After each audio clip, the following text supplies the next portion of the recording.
بسم الله الرحمن الرحيم. السلام عليكم ورحمة الله وبركاته. إن الحمد لله نحمده ونستعينه ونستغفره ونعوذ بالله من شرور أنفسنا ومن سيئات أعمالنا.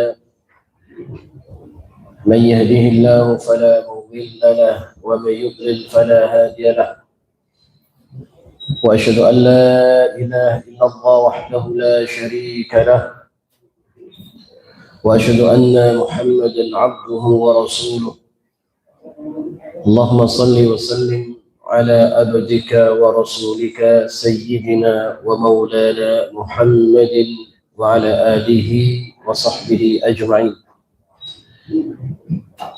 Ikhwan dan akhwat fiddin, rahimani wa rahimakumullah, hadirin sekalian yang dimuliakan oleh Allah Subhanahu wa taala.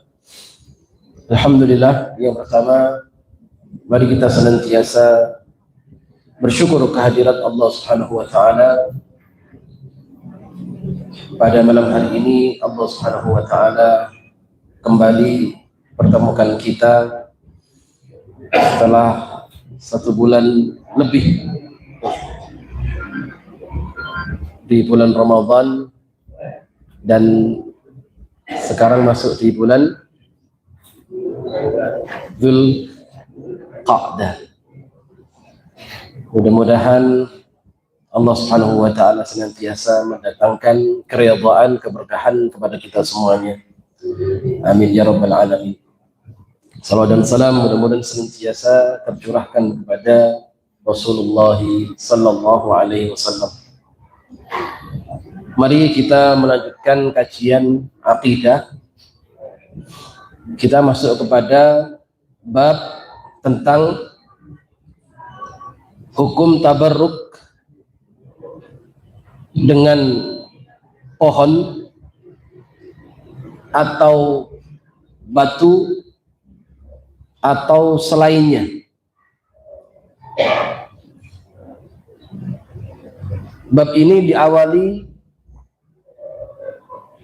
dengan firman Allah Subhanahu wa taala dalam surat An-Najm ayat 19-20. A'udzubillahi minasyaitonir rajim. Afara'aytumul Lata wal Uzza wa Manata ats-tsalitsata al-ukhra. Apakah patut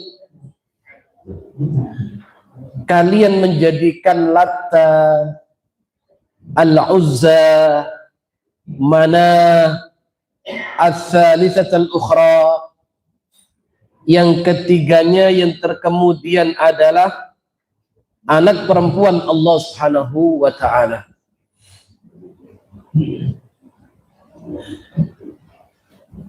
Jadi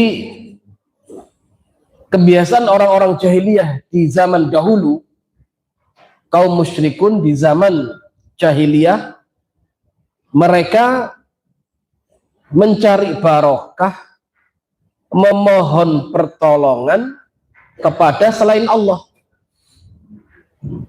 Tabarruk itu artinya tolabul barokah, meminta berkah. Niku naminipun tabarruk. Tabarruk niku artinipun tolabul barokah, meminta keberkahan. Nah, barokah itu diambil dari kata birkatun, artinya pun kolam yang terkumpul di dalamnya itu banyak air.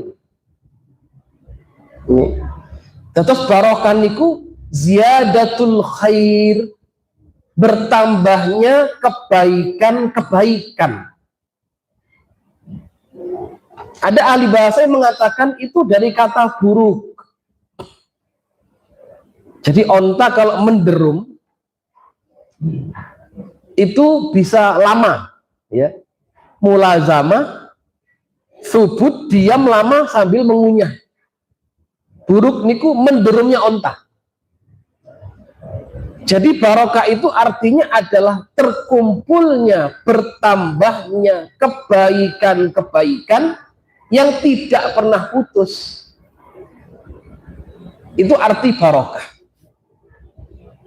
Nah, keberkahan ini sejatinya adalah diminta hanya kepada Allah Subhanahu wa taala atau kepada hal-hal yang ada perintahnya.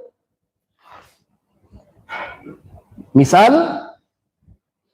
mencari barokah dalam tilawatul Quran. Nah, fadilah itu kata man qara'a harfan, siapa membaca satu huruf baginya satu kebaikan, wal hasanatu bi asyri amsalihha, setiap satu kebaikan dijadikan 10.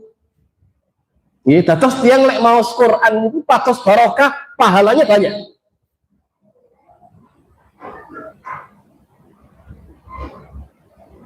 Atau yang sifatnya hissi, duduk dalam majelis ilmu, di dalamnya banyak barokah. Datang ke dalam masjid, berdoa kepada Allah, dalam masjid banyak keberkahan. Dalam majelis ilmu banyak keberkahan. Berkumpul dengan orang-orang saleh banyak barokahnya. Ya, dan ini yang dibolehkan oleh syariat. Wonten amrun syar'i. Tapi ini tidak dikenal dulu oleh orang-orang jahiliyah. Nah, akhirnya apa? Di sini Allah mengatakan afara'aitumul lata wal uzza wa manata tsalitsatal ukhra.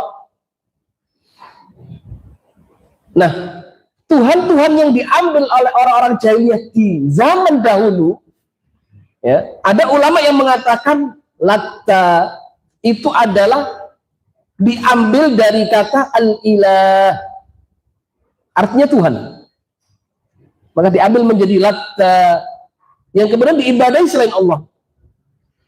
Wal Uzza, orang jahiliyah itu menyembah Al-Uzza, itu diambil dari kata Al-Aziz, ya, satu nama dari nama Allah.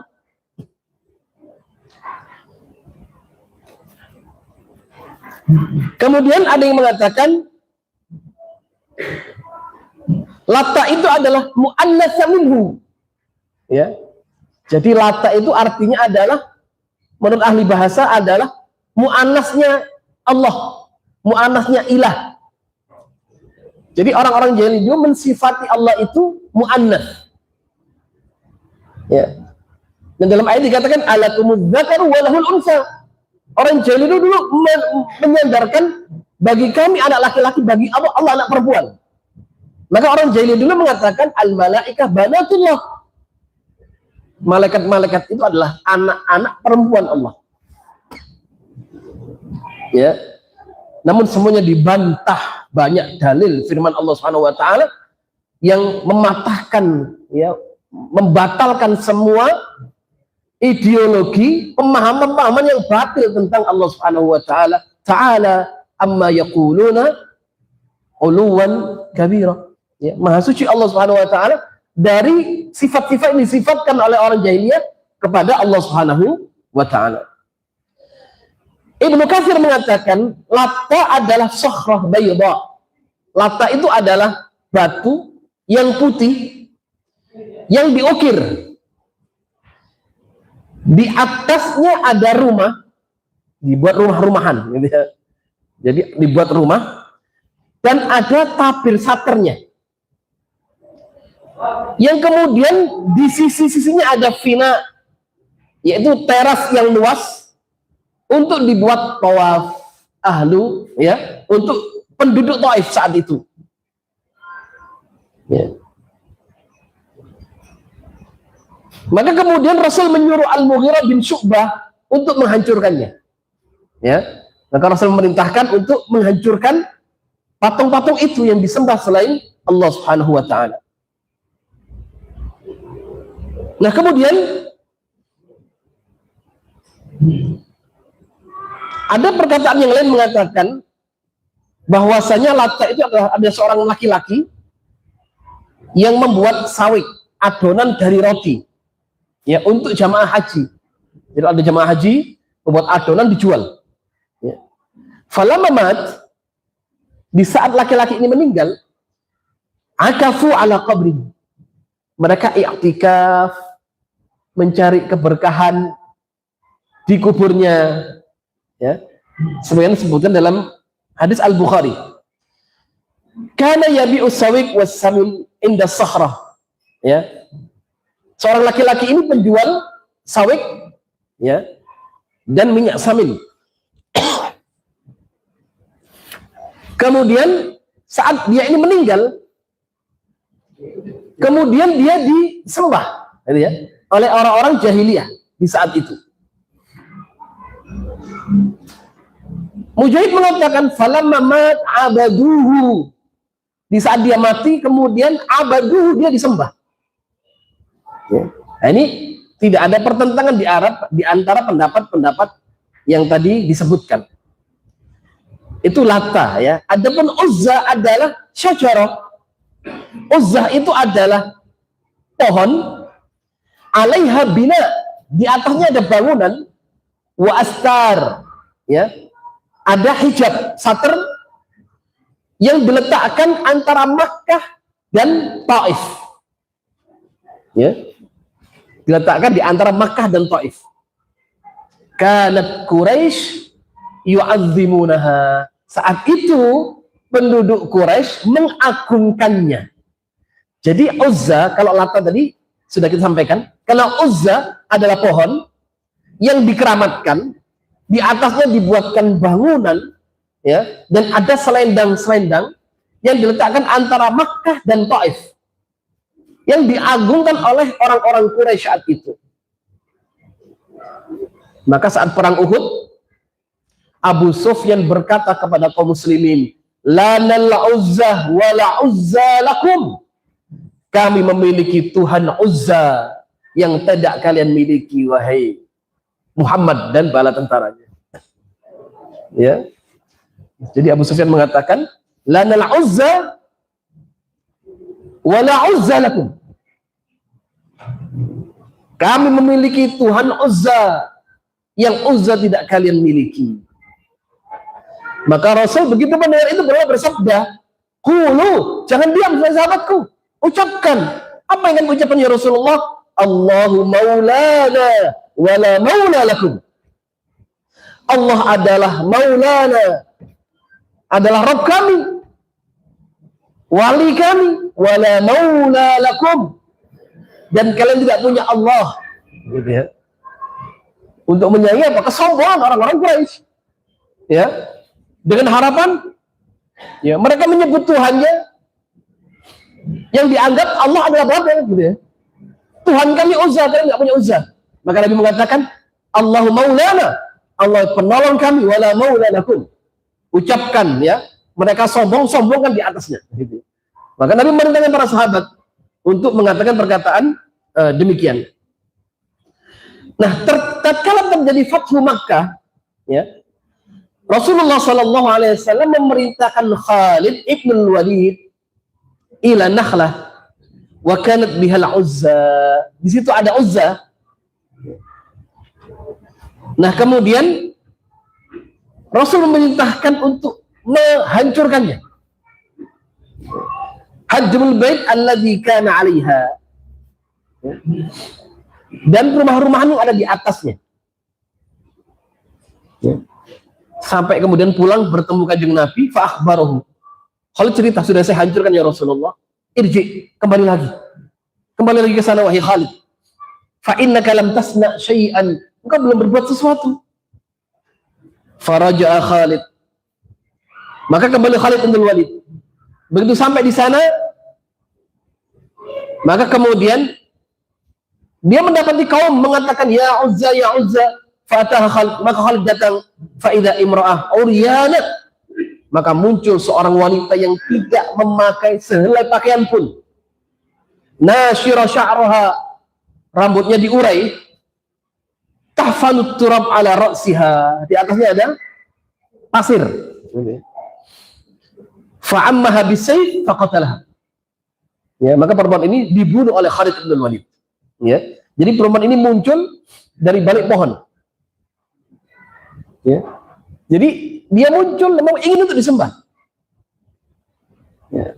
Nah, tentu banyak, ya, keuntungan-keuntungan, ya, finansial gitu ya, mereka berkorban di situ, kemudian memberikan uang di situ, ya. Mereka meminta kepada selain Allah Subhanahu wa ta'ala. Adapun mana tadi ada Lata, Uzza, dan mana adalah terletak di Musyalsil inda Qudayd, baina Makkah dan Madinah. Diletakkan antara Makkah dan Madinah, yang mana suku Khaza'ah dan Aus dan Khazraj yu'azzimunaha. Saat itu sebelum datangnya Islam, mereka mengagungkannya. Dan mereka kemudian sampai di saat mereka haji pun mereka mengagungkannya. Nah, al-manah diambil dari kata dan sifat Allah al-mannan. Ya, mereka jadikan al-mannah. Dan ada yang mengatakan di kasrat ima yumna ayyuraq. Ya. Indaha minad dima litabarruk biha. Ya. Di situ orang-orang Quraisy banyak menumpahkan darah-darah hewan apapun yang dipersembahkan, ya, untuk tabarruk kepada Tuhan mana, ya, yang mereka anggap bisa memberikan manfaat dan madarat. Ya. Kemudian Urwah dari Aisyah mengatakan, innaha sanamun. Manat itu adalah patung antara Makkah dan Madinah. Ibnu Hisham meriwayatkan Nabi memerintahkan Aliyan, Sayyidina Ali bin Abi Thalib, fahadamaha, untuk menghancurkan pada penaklukan Fathu Makkah. Ya. Di sini ketegasan Rasulullah Shallallahu Alaihi Wasallam. Ya. Maka dikatakan inna syirka la zulmun azim. Kesyirikan itu adalah dosa yang sangat besar, kezaliman yang nyata. Kenapa? Kesyirikan dikatakan zalim karena meletakkan sesuatu bukan kepada tempatnya. Ya, jadi ibadah ini yang hanya seharusnya diberikan kepada Allah, kemudian diberikan kepada selain Allah Subhanahu wa ta'ala yang tidak punya hak sama sekali. Itu namanya syirik. Jadi syirik itu adalah menduakan Allah dalam ibadah, menyertakan selain Allah dalam ibadah. Boleh jadi seseorang beribadah kepada Allah 70%, 30%-nya untuk selain Allah. Ya. Maka Kanjeng Nabi mengajarkan doa gini. Ya, kadang ada kesyirikan yang seseorang sadar dia melakukannya. Kadang ada yang tiba-tiba datang tanpa kita sadari. Ya, di luar kemampuan gitu ya. Makanya Nabi mengajarkan doa, Allahumma ya Allah, inni a'udzubika, aku berlindung kepadamu ya Allah, min an usyrika bika syai'an a'lamuhu, terhadap dosa-dosa syirik yang saya sadar dan saya ketahui, wa ma la a'lamuhu, dan dosa syirik yang tidak kami sadari. Ya. Ada namanya syirkur riya was sum'ah. Ada syirik riya. Riya itu memperlihatkan amal. Sum'ah itu memperdengarkan amal kebaikan kepada orang lain. Tujuannya apa? Ridha manusia. Ya. Boleh jadi orang salat pertama lillahi ta'ala, Allahu Akbar.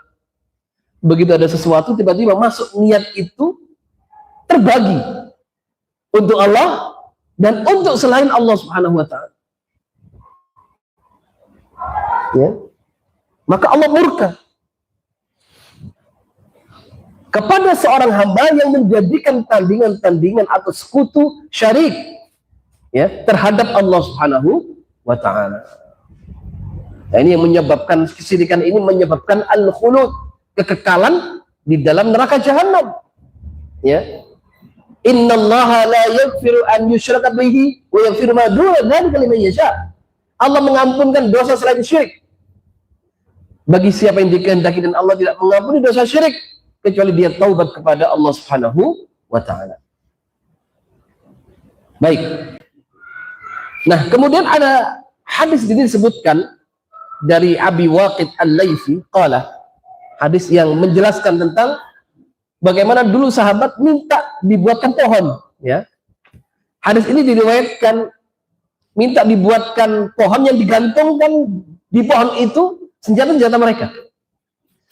Dari Abi Waqid Al-Laythi qala, kharajna ma'a Rasulillah sallallahu alaihi wasallam ila Hunain. Abu Waqid Al-Layth bercerita, dulu kami keluar bersama Rasulullah sallallahu alaihi wasallam menuju Hunain. Satu daerah namanya Hunain. Wa nahnu hudatsa'u ahdin bi kufrin. Saat itu keadaan kami masih baru masuk Islam. Yang sebelumnya kami tidak mengenal Islam itu. Hudatsa'u ahdin bi kufrin, baru mengenal Islam. Ya kita tahu sendiri orang baru mengenal Islam itu ya kadang masih banyak condong kesesatannya ya, daripada kebaikannya. Masih belajar. Ya, baru mengenal Islam. Walil musyrikin sidrah. Saat itu kami melihat orang-orang musyrik punya sidrah, pohon bidara, ya'kufuna indaha. Jadi pohon ini ya'kufuna indaha. Orang-orang musyrik iktikaf di dekat pohon itu. Ya, ini mencari wangsit lah bahasanya. Mencari wangsit, mencari rezeki ya, atau ingin kejatuhan daunnya gitu ya, kejatuhan daunnya akan dapat rezeki ya, gitulah ya. Jadi mengadu nasibnya dengan pohon. Wa yanutuna biha aslihatahum. Orang musyrik ini apa? Menggantungkan pedang-pedang mereka ya di atas pohon itu, di ranting-rantingnya digantung di situ. Yuqalu laha dzatu anwar. Nama ini pun dzatu anwar, pohon dzatu anwar. Famarana bisidrah. Nah, suatu saat kami melewati pohon bidara itu, fakulna, karena sahabat baru masuk Islam, kami berkata kepada Kanjeng Nabi, ya Rasulullah, wahai Rasulullah, ij'al lana dzata anwar kama lahum dzatu anwar. Ya Rasulullah, buatkan untuk kami ya dzatu anwar, pohon bidara itu yang orang-orang Quraisy beriktikaf di situ, menggantungkan senjata di situ, agar kami bisa berbuat hal yang sama. Ya, orang-orang Quraisy punya, masa kita tidak punya? Buatkan ya Rasulullah. Gitu ya. Ini orang baru masuk Islam ya. Faqala Rasulullah SAW, maka Rasul bersabda, Allahu Akbar. Allah Maha Besar, Allahu Akbar. Innaha sunan. Itu tradisi jahiliyah.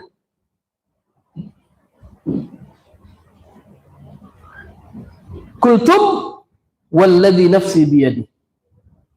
Demi Allah, kata Nabi, demi jiwa yang ada di tangannya, kama qalat banu Israil, sesungguhnya yang kalian katakan ini seperti yang dikatakan oleh Bani Israel kepada Musa alaihissalam.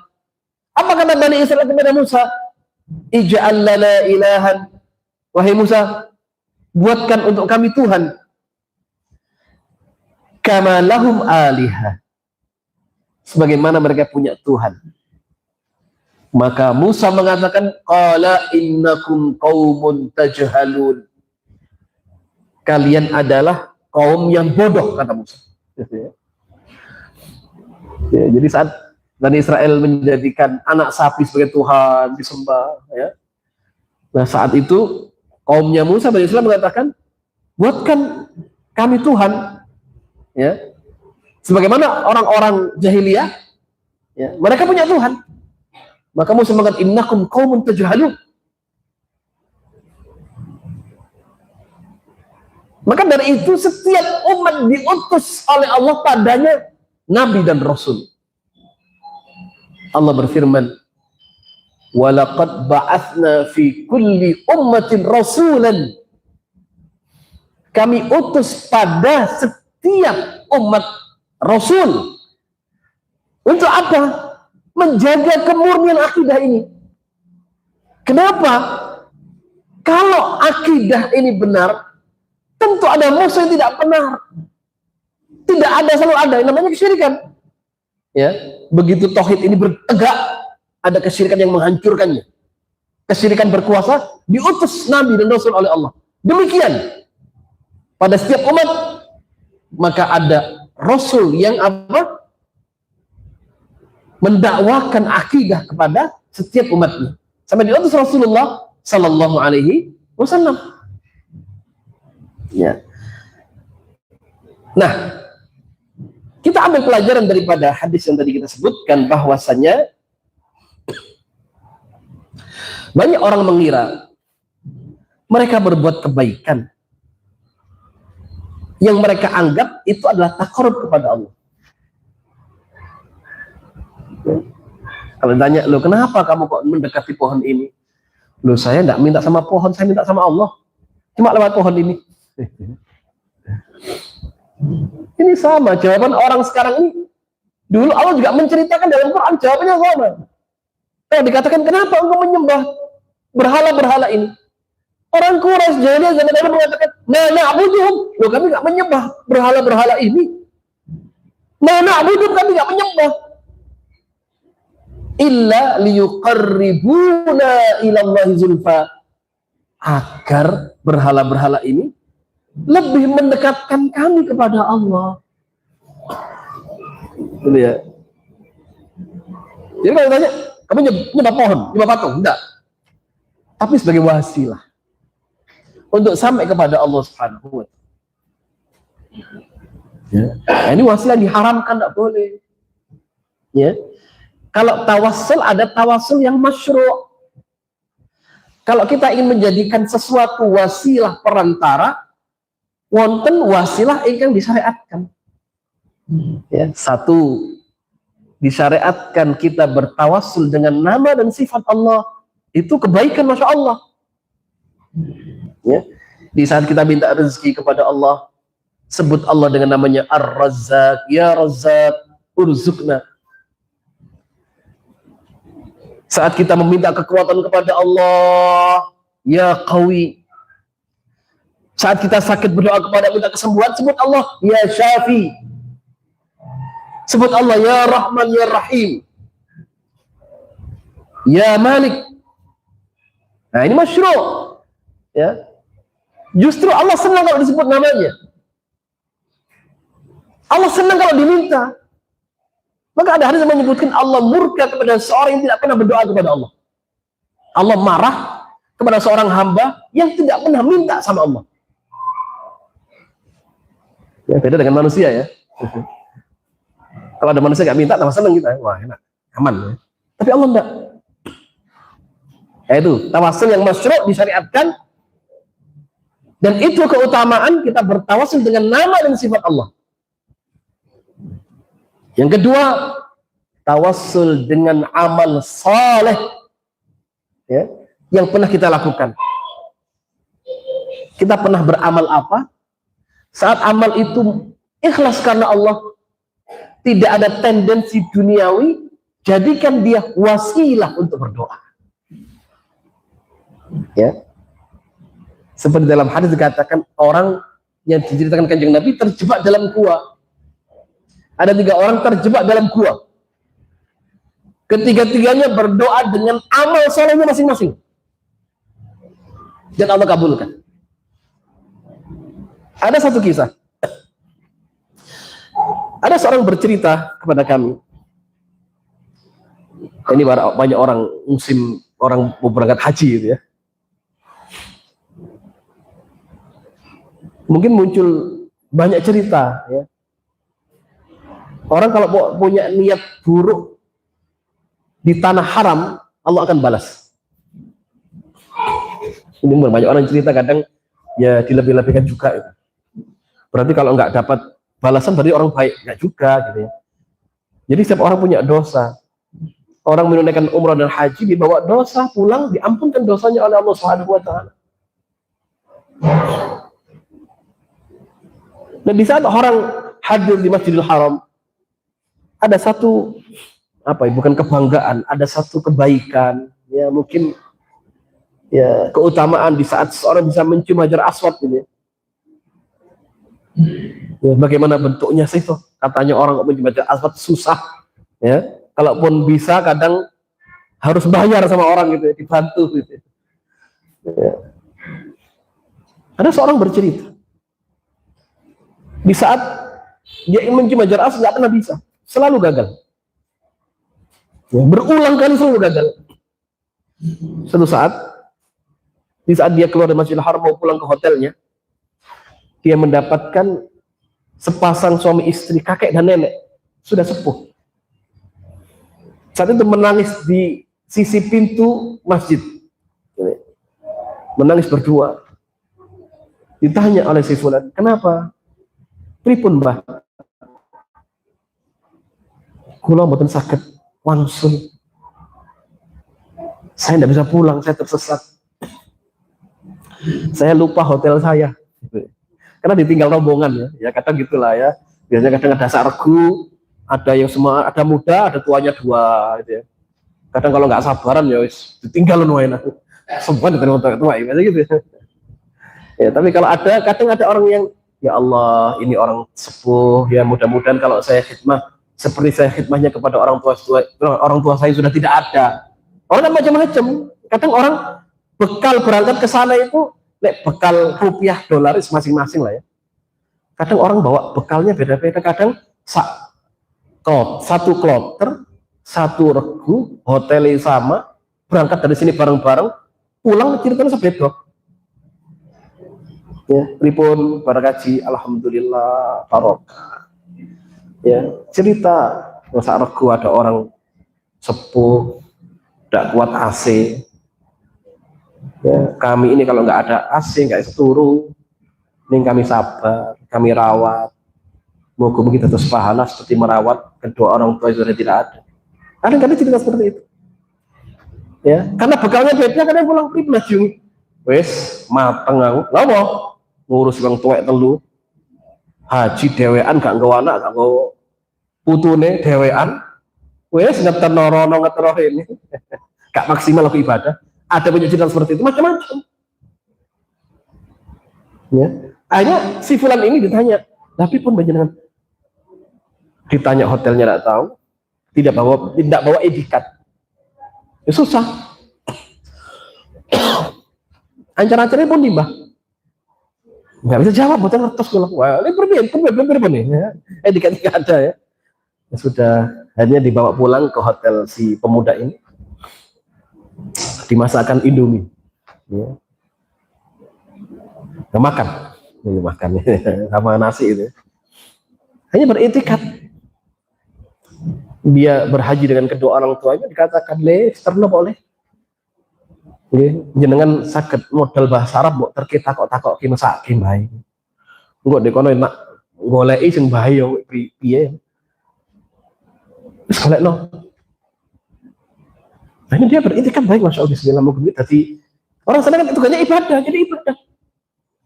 Berangkat pada subuh, habis makan diantar sampai menjelang asar baru ketemu hotelnya. Wah, senang ditemukan dengan rombongannya, masya Allah, orang ini terima kasih, senang gitu ya. Intinya harus ketemu senang gitu ya. Saat itu dia beretikat, ya ini amalan baik. Ini langsung menuju Masjidil Haram, langsung tawaf, salat 2 rakaat di makam Ibrahim. Dia geser sedikit, ya, menghadap Multazam, tempat antara Hajar Aswad dan pintu Ka'bah. Multazam tempat yang mustajab berdoa. Dia berdoa di situ, diangkat tangannya, dia cerita sama Allah, ya Allah, saya tadi bertemu 2 orang sepuh yang tidak tahu tempat tinggal. Jadi dia berceritalah, ya, mengadu sama Allah, dia cerita sama Allah, ya. Bercerita bagaimana peristiwa itu terjadi. Ya Allah, ya Rabb, kalau memang amal ini ikhlas karenamu ya Allah, dan tidak ada unsur tendensi duniawi atau syirik kepadamu ya Allah, mudahkan saya menuju Hajar Aswad ya Allah. Mantap, dia ikut arus. Mesti orang harus berputar dulu tawaf, ikut tawaf ya, merapat. Alhamdulillah bisa menuju Hajar Aswad. Ya, waktu yang cukup lama. Bismillah, Allahu Akbar. Ya, begitu dia mencium, ya, mustahil orang bisa mundur 1 meter, 2 meter, mustahil bisa mundur gitu ya, karena sekian banyak orang. Begitu dia puas, dia mundur ke belakang. Ya, orang sibuk bukan bertengkar, sibuk berdesak-desakan, saling dorong. Hajar Aswad ini kosong. Dia maju lagi, dicium lagi, Bismillah, Allahu Akbar. Setelah dia puas selesai, baru ada arus manusia ini, ya, dia terangkat secara sendirinya dan melewati kepala-kepala manusia, gulung-gulung di atasnya itu biasa itu, dan jatuh, dia sujud syukur kepada Allah Subhanahu wa Ta'ala. Ya. Itu salah satu contoh dari sekian banyak contoh. Kalau kita punya amal yang soleh, apapun lah itu, ya, mungkin birrul walidainnya kita kepada ibu, misalkan ya, itu bisa diceritakan kepada Allah. Setelah cerita, minta kepada Allah. Itu mustajab sekali. Ya. Masing-masing kita kan punya, kadang ada amalan yang kita pandang, ya Allah, ketok ya amal ini mantap apa gitu. Maksudnya tidak ada apa ya, nggak ada unsur kesirikan sekecil apapun, nggak ada. Lillah, semuanya lillahi ta'ala. Itu bisa diceritakan kepada Allah, menjadi asbab terkabulnya doa. Itu tawassul yang masyru'. Yang ketiga, tawassul dengan doa orang yang saleh. Minta doa kepada orang, ya. Saat ada orang umrah, haji, gitu ya, titip doa. Nah, ini banyak-banyak doanya. Tulis wakil, ya kabulkan semua ada di sini Allah. Ya, mau baca malas, banyakkan titipan itu ya. Ya, titip doa apa? Seorang anak pada ibunya, doakan ya Bu, saya di pesantren Kerasan, saya kuliah sukses. Doa orang tua mustajab. Ya. Juga ibu berpesan kepada anaknya, ojo ya lali nduk nek doane ibu bapak. Ya, boleh. Ya. Atau tawasul dengan pengakuan dosa. Seperti pengakuannya Adam dan Hawa yang mengatakan Rabbana inna dhalamna, qala Rabbana dhalamna anfusana wa illam taghfir lana, kami menzalim diri kami Allah, kula niki kathah dosane, banyak salahnya ya Allah, kalau enggak mengampuni kami, ya, kepada siapa kami mohon ampun. Qala Rabbana dhalamna anfusana wa illam taghfir lana warhamna lanakunanna minal khasirin. Ya. Kata sedungane pun Nabi Yunus, ya, saat berada di perut ikan yang ada di lautan, la ilaha illa subhanaka inni kuntu minadh dhalimin. Boleh. Jadi tawasul kepada pohon, batu, makhluk Allah, benda mati, nah, ini yang haram. Ya, ini adat kebiasaan orang-orang jahiliyah zaman dulu. Ya, jadi kadang orang memandang, lah ini apik kok, apa salahnya ya aku nyedok uwit, ya, terus kan dia juga makhluk Allah, minta disambungkan kepada aku, gitu. Ya, kadang orang memandang itu baik, tapi justru menjauhkan dirinya kepada Allah SWT.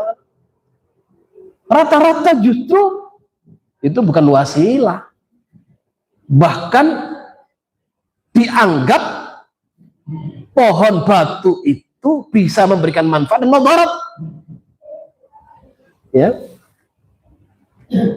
seperti lainnya Allah SWT bisa memberikan rezeki, bisa menghidupkan, bisa mematikan, ya, bisa mengangkat musibah. Nah, ini yang dilarang. Baik. Nah, selanjutnya pelajaran dari apa yang tadi kita bacakan adalah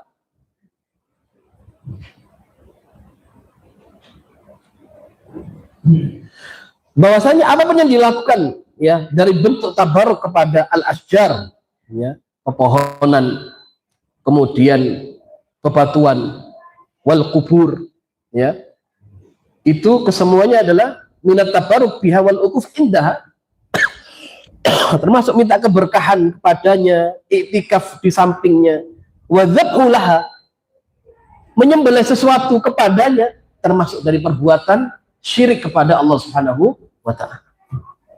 Ya, menyembelih hewan, ya. Sampai Rasul pun berhati-hati.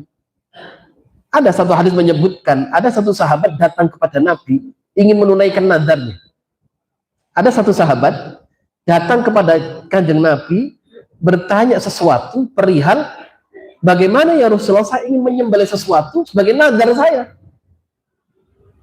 Ya, masa pergi ditanya, di mana engkau akan menunaikan nadarmu itu?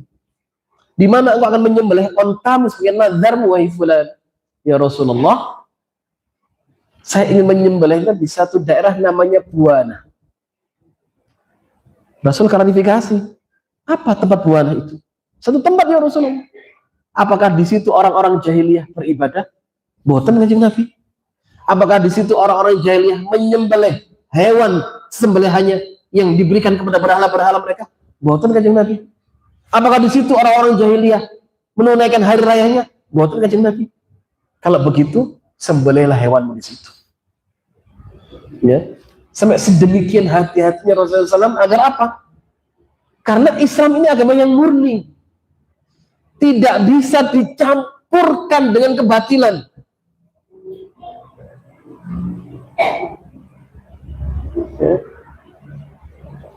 Jadi kalau kata Allah, lakum dinukum waliyadin, kamu punya agama, ya agamamu, saya punya agama. Ya. Kan tidak bisa kemudian kalau dua orang kafir menawarkan, wahai Muhammad, supaya kita damai, tidak kontak-kontakan terus, bagaimana kalau kemudian kita, wes gini aja ya, kamu menyembah Tuhan kami seminggu, saya nanti menyembah Tuhanmu seminggu, menyembah Allah seminggu. Sepakat, nanti kita bisa baik, damai nanti. Ya. Dan kamu aman, karena engkau menyembah Tuhan kamu. Dan kamu juga akan menyembah Tuhanmu. Ini imbang gitu. Sampai terus Al-Kafir itu, tauhid amalinya itu turun tegas mengatakan kul ya ayyuhal kafirun la a'budu ma ta'budun, sekali-kali aku tidak akan pernah menyembah sesuatu yang kalian sembah. Dan kalian pun tidak akan pernah menyembah apa yang kami sembah. Sampai pada ayat lakum dinukum waliyadin. Kamu punya agama, agamamu. Bagi saya agama saya. Itu. Nah, Islam punya prinsip, ya, tegas terhadap akidah.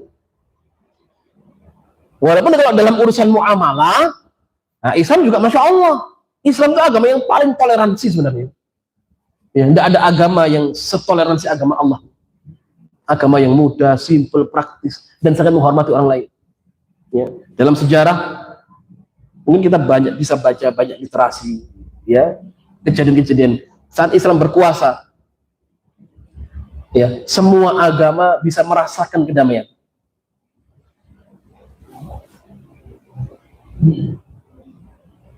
Tapi kalau sebaliknya,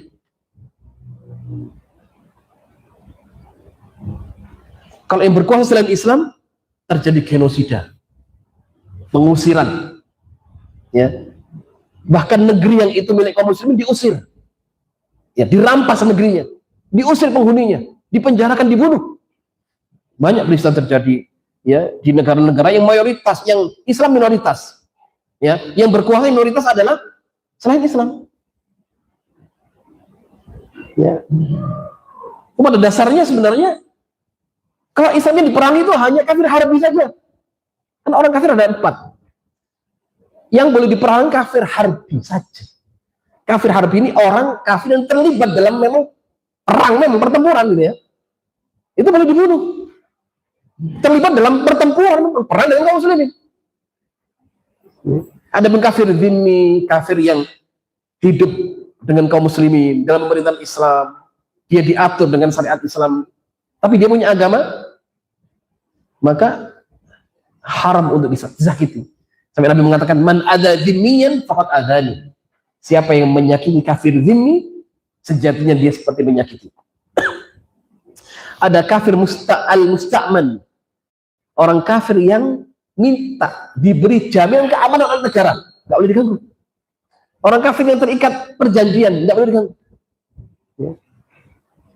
Islam mengajar kalau perang, ya, Islam mulia, tidak boleh membunuh perempuan, tidak boleh membunuh anak-anak, tidak boleh menghancurkan, boleh membakar pepohonan, tidak boleh menghancurkan tempat ibadah, tidak boleh membunuh orang yang tidak terlibat dalam pertempuran. Itu Islam. Ya. Selain Islam, sudah. Ya. Karena dianggap anak kecil nanti akan besar bunuh yang kecil. Islamnya agama rahmah, tidak boleh mencincang. Fa idza dzabhtum fa'sinu dzibah. Ya, itu agama Allah Subhanahu wa taala, ya. Yang dibawa oleh Rasulullah sallallahu alaihi wasallam. Ya, maka dari itu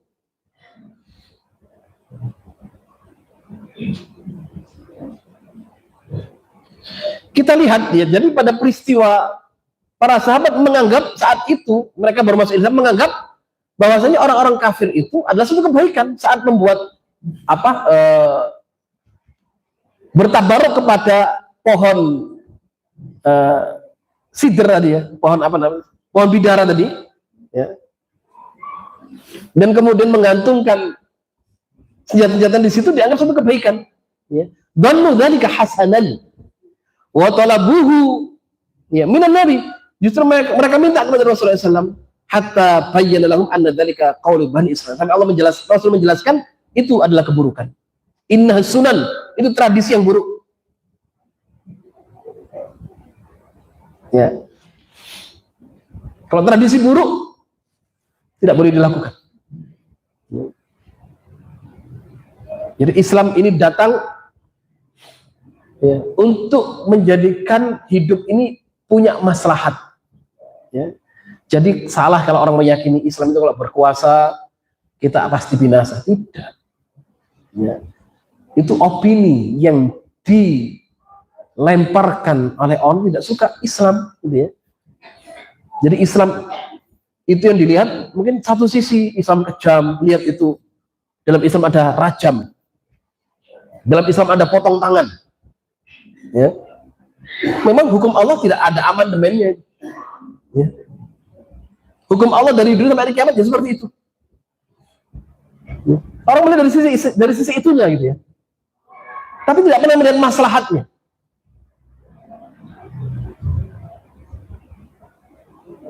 Nah kalau sekarang ya, orang yang mengambil uang triliunan penjara 3 tahun karena berbuat sikapnya baik dalam persidangan dipotong 6 bulan gitu ya. Sampai kemudian praktis dia menjalani hukuman setahun tok. Sing maling nyolong PT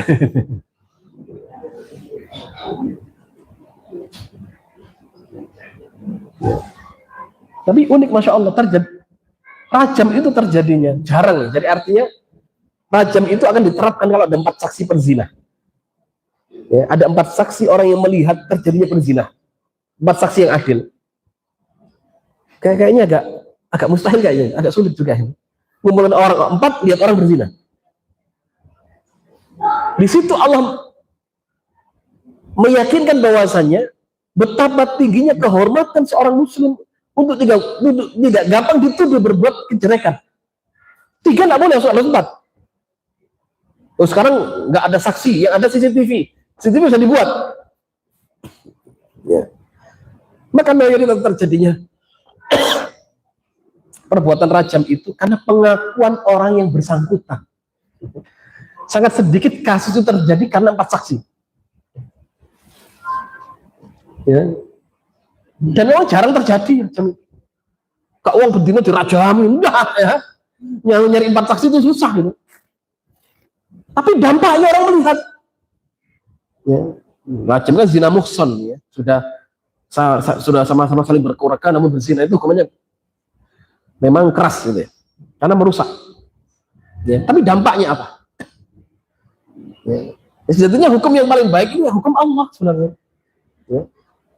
Hukum yang bagus itu kalau belajar hukum yang memiliki efek jera bagi orang lain.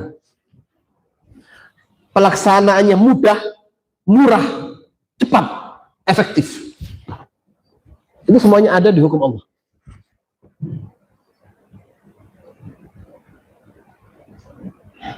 Anda tahu devisa negara untuk urusi orang-orang yang ada di penjara? Ya. Kadang ada orang ingin di penjara karena di luar cari makan susah. Ya. Dia berbuat pelanggaran pidana, ingin di penjara supaya dapat makan gratis. Ya, Masya Allah.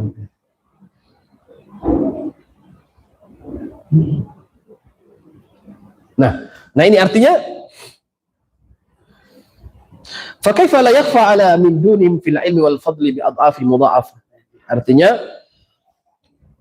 bahwasanya itulah ya, beberapa hal yang memang bentuk kebodohan orang-orang jahiliyah di zaman dahulu. Dikatakan jahiliyah karena orang-orang yang jahil.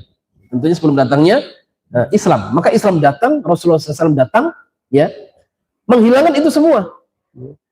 Menjadikan peribadatan yang awalnya diberikan kepada selain Allah, bagaimana ibadah ini hanya kepada Allah Subhanahu wa taala. Ya.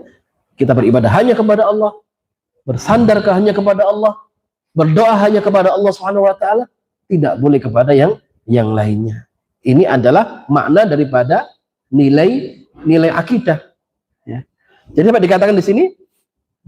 Qauluhu la tarkabunna sanana man kana qablakum. Ya. Pasti kalian akan mengikuti ya jalan-jalan orang terdahulu. Ya. Ini tidak boleh diikuti. Kenapa? Dengan datangnya Rasulullah SAW syariat Islam, ini syariatnya masih diikuti.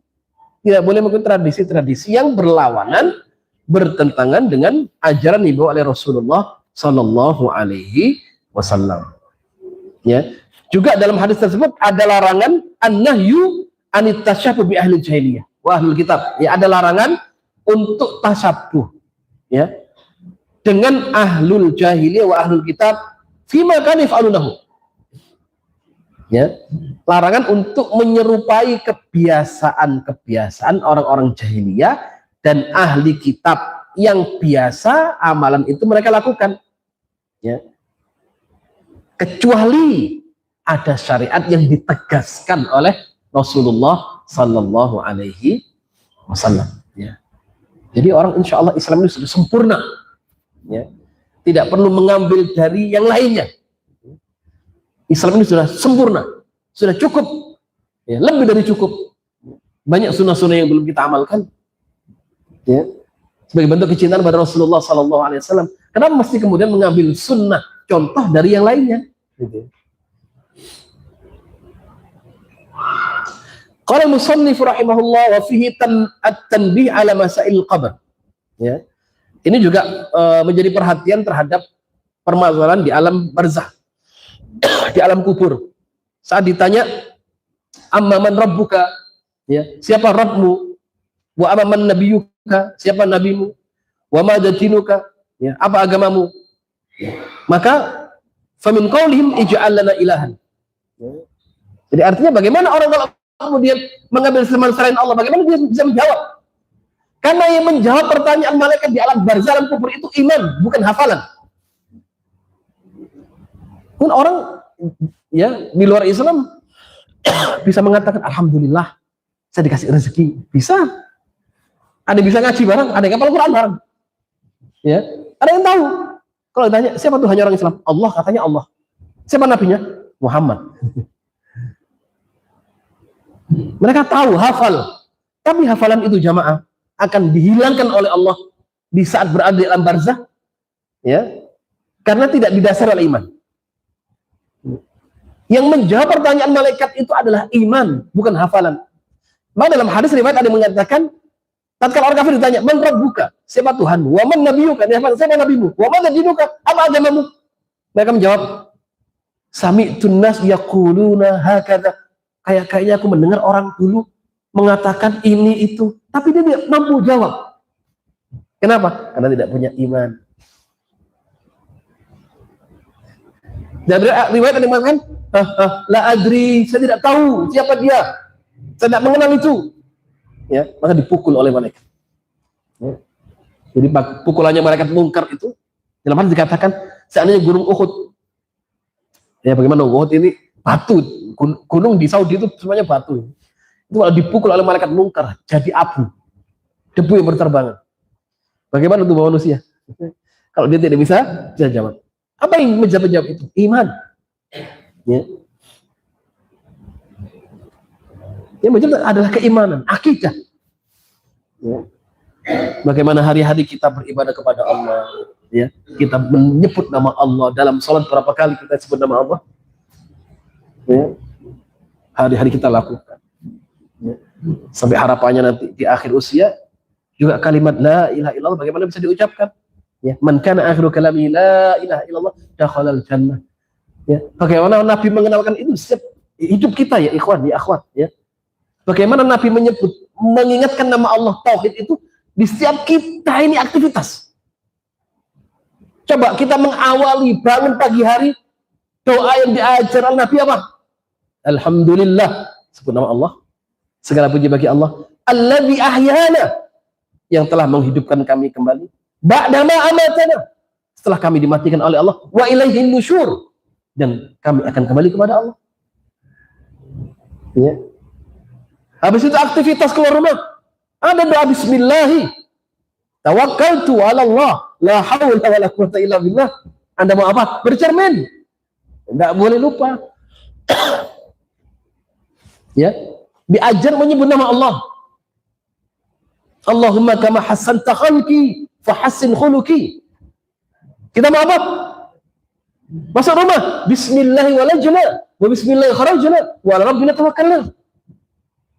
Mau naik kendaraan, subhanalladzi sakhkhara lana hadza wa ma kunna lahu muqrinin. Apa?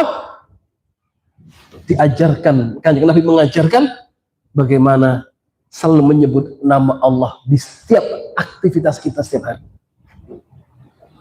Makanya orang beriman begitu tanya, man rabbuka, dia akan jawab Allah dengan mudah. Ya.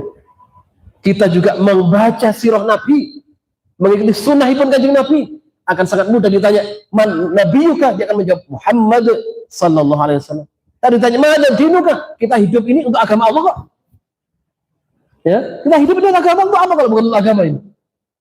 Rugi kalau kita hidup ini enggak untuk agama ini, ya. Apalah artinya harta kalau harta itu tidak membawa ketaatan kepada Allah? Apalah arti jabatan kalau jabatan tidak mendekatkan diri kepada Allah? Ya, ditanya, mana dinuka? Dia akan jawab Islam. Apa balasannya kata malaikat? Wahai fulan, lihatlah tempatmu di neraka karena jawabanmu ini. Abdalakallahu bil jannah, Allah ganti dengan surga. Ya. Itu kalau ada usul salah, ada guyonan, ya, bukan guyonan. Akan tiba suatu hari tidak bermanfaat ijazah S1, S2, S3, yang bermanfaat ijazah ibtidaiyah. Ya. Kalau di Arab itu usul salasah diajarkan di mustawa SD, ya, dikenalkan siapa nabimu, siapa Tuhanmu, apa agama, dikenalkan waktu SD. Gitu ya. Ini ditanyakan tiga ini dalam kuburan. Ya, tiga ini saja yang ditanya.